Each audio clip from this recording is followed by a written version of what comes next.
ದಿನಗಳ ತರಬೇತಿ ಕಾರ್ಯಾಗಾರದಲ್ಲಿ ಹೈನುಗಾರಿಕೆ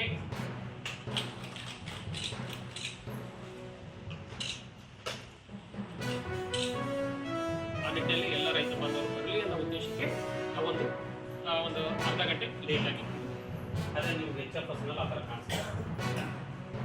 HF ಫಸಲು ಬೆಳೆಗಳನ್ನು ಬೆಳೆಯುವುದು ಈ ಥರ ನಾವು ಹಲವು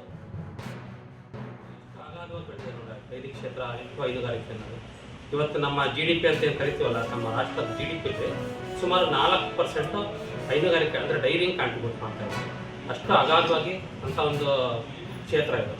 ಸೊ ಈ ನಿಟ್ಟಿನಲ್ಲಿ ನಾವು ಯೋಚನೆ ಮಾಡ್ತಾ ಇರ್ಬೇಕಾದ್ರೆ ಹೈನುಗಾರಿಕೆ ನಾವು ಮಾಡಬೇಕು ಅಂದರೆ ಸೊ ಯಾವ್ಯಾವ ಸ್ಟೆಪ್ಸ್ ಮಾಡಬೇಕು, ಯಾವ ಥರ ತಳಿ ಸೆಲೆಕ್ಟ್ ಮಾಡಬೇಕು, ನಾವು ಮಾಡೋದ್ರಿಂದ ಯಾವ ಕಾಯಿಲೆ ಬರ್ತವೆ, ಯಾವ ಕಾಯಿಲೆನ ಯಾವ ಥರ ಹಿಮ್ಮೆಟ್ಟಿಸ್ಬೇಕು, ಯಾವ ಥರ ಪ್ರಿವೆನ್ಷನ್ ಹೇಗೆ, ಅದ್ರ ಮ್ಯಾನೇಜ್ಮೆಂಟ್ ಹೇಗೆ ಅನ್ನೋದ್ರ ಬಗ್ಗೆ ನಾವು ಇವತ್ತು ತಿಳ್ಕೊಂತ ಹೋಗೋಣ.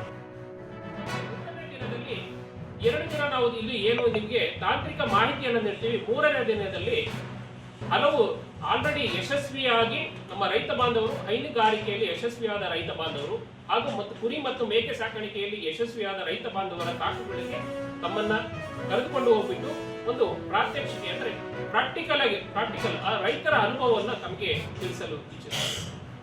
ಅವಾಗ ಅಟ್ಲೀಸ್ಟ್ ನಿಮಗೆ ಪೂರ್ಣ ಮಾಹಿತಿ ಸಿಗುತ್ತೆ. ಏಕೆಂದ್ರೆ 2 ದಿನದಲ್ಲಿ ನಿಮಗೆ ತಾಂತ್ರಿಕ ಮಾಹಿತಿ ಇಲ್ಲಿ ಸಿಕ್ಕೋಗುತ್ತೆ.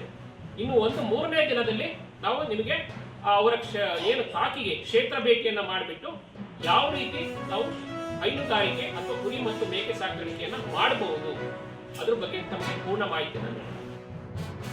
ಬಹಳ ಚಿಕ್ಕವರಿಂದ ನಾವೆಲ್ಲ ಸ್ವಲ್ಪ ಸೀನಿಯರ್ಸೇ, ನಾವೆಲ್ಲ ನೋಡಿ ಬಂದಿದ್ದೀವಿ. ನಾವು ಹಳೆಯ ಬದುಕನ್ನು ನೋಡಿದ್ವಿ ಕೃಷಿಯಲ್ಲಿ, ಕರ್ನಾಟಕದಲ್ಲಿ. ಇವತ್ತು ಆಧುನಿಕ ಕೃಷಿಯನ್ನು ಕೂಡ ನೋಡ್ತಾ ಇದ್ವಿ ನಾವು. ಆದರೆ ನಮ್ಮ ಕಾಲದಲ್ಲಿ ಕೃಷಿ ಮತ್ತು ಪಶುಪಾಲನೆ ಜೊತೆಗೆ ಇತ್ತು, ಬೇರೆ ಇರಲಿಲ್ಲ. ಯಾರು ಕೃಷಿ ಮಾಡ್ತಾರೆ, ಯಾರು ಬೇಸಾಯಗಾರರು ಅಂತಂದ್ರೆ ಅವ್ರ ಮನೆ ತುಂಬ, ಅವ್ರ ಹೊಟ್ಟಿಗೆ ತುಂಬ ದನಗಳಿರ್ಬೇಕು, ಎಮ್ಮೆಗಳಿರ್ಬೇಕು, ಕುರಿ ಮೇಕೆ ಕೂಡ ಇಂಪಾರ್ಟೆಂಟ್ ಆಗಿರುತ್ತೆ.